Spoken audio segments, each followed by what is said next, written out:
Mm. Mm. Mm.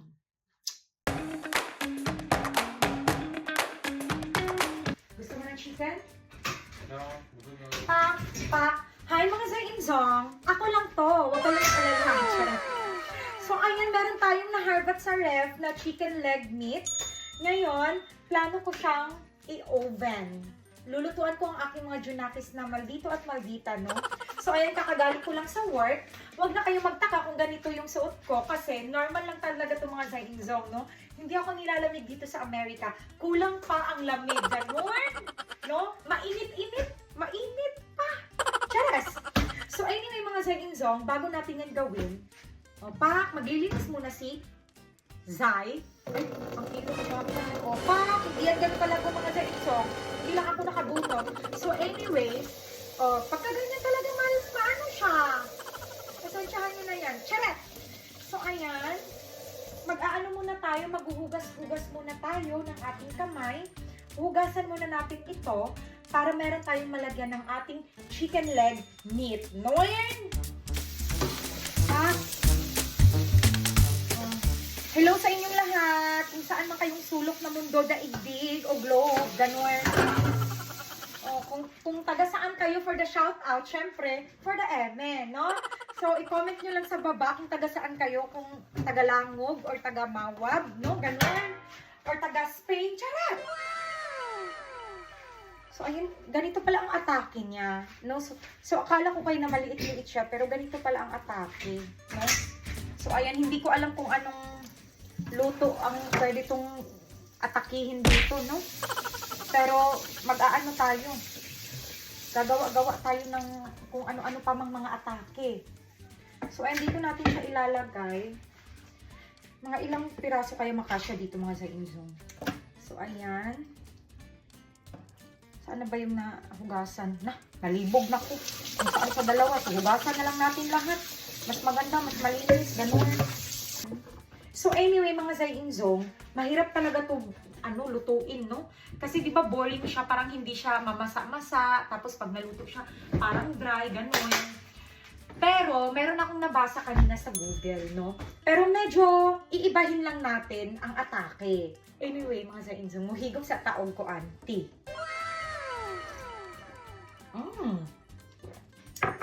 So, ayan na. Dito na lang siguro natin siya anuhin. Ihalo-halo, no? So, kukuha muna ako ng maliit na bowl. Ayan. Mabilisan lang to kasi nandyan lang, no? Ayan, ilalagay natin itong paprika, no? Tapos, tama na siguro yan.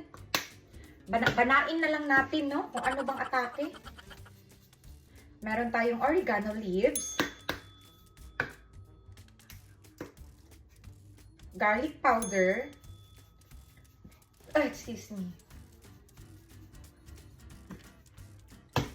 Parsley flakes. Ay, tsaka na. Pwede ni na-abre. Halatang, huwag pa nagamit. Kinakompleto ko lang naman kung ano yung pwedeng mga atake, no? Kaya kompleto ako ng mga ganito, mga Zainzong. Para pag-search sa Google.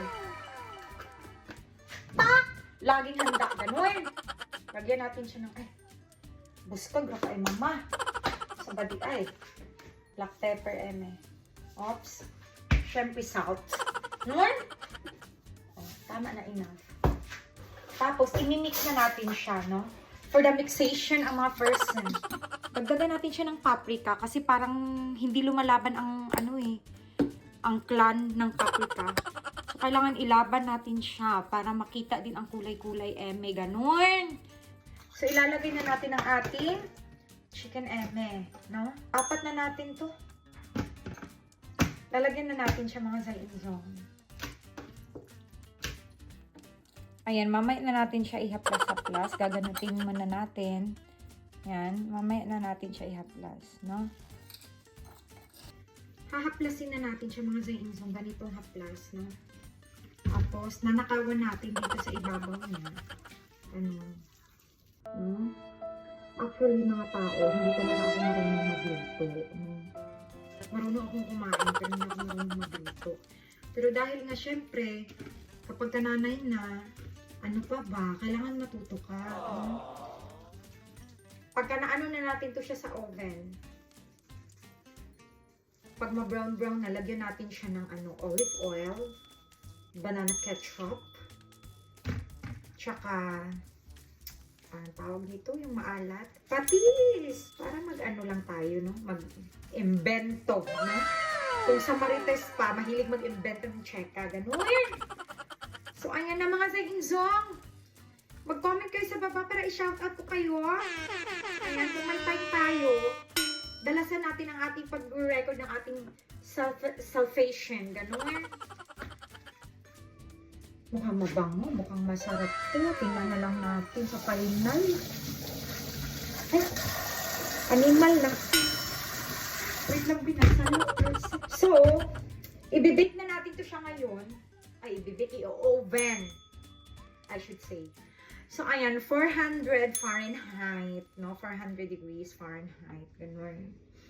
After that, siguro mga 10 minutes, i-check natin siya. So, pag medyo brown na siya, doon na natin haplasan ulit ng yung banana, patis, tsaka olive oil, no? Siyempre, papakita ko sa inyo, no?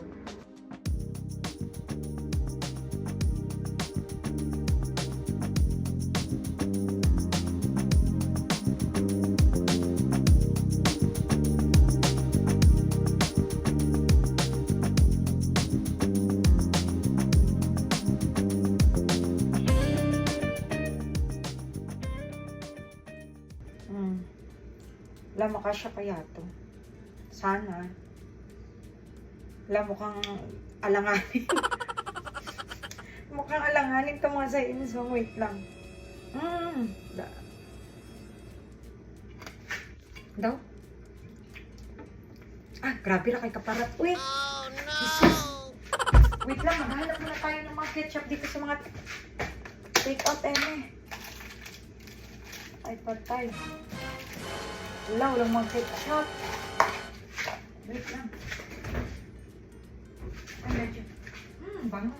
Medyo nag-brown-brown na nga talaga. Wait lang, ketchup please. Ketchup.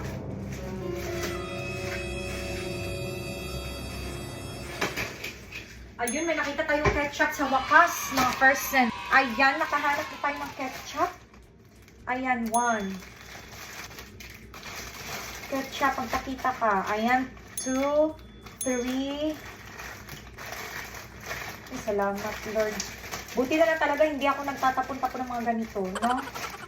At least magagamit. So, ayan. Lalagay natin dito, Kaluoy na to, wala tayo ketchup.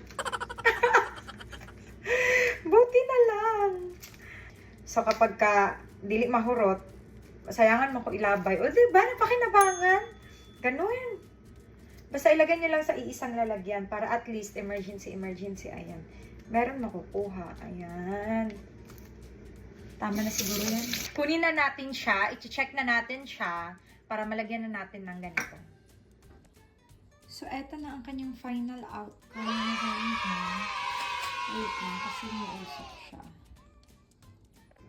Sana masarap ito.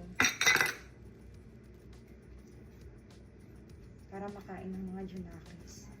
Kasi hindi yan sila kumakain kapag dinlabit yung lasa. Oh no! Uy, may one time nga dati. Kumain ako ng si Dimple nagluto ng munggo. Ngayon, medyo na na siya. Bumubula na. Nangihinay nga akong itapon, kinain ko. After ko kain, ayun, nahilo. Buti hindi ganun kalala ang nangyari.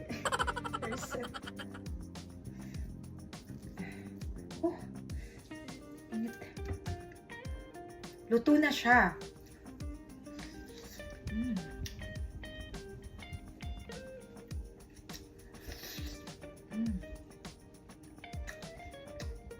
Magandahan sila ko sa swear. Okay na.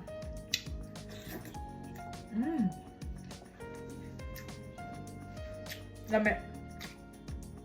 At least, di ba? Happy ko. Thank you mga sa inyong babu. Good night.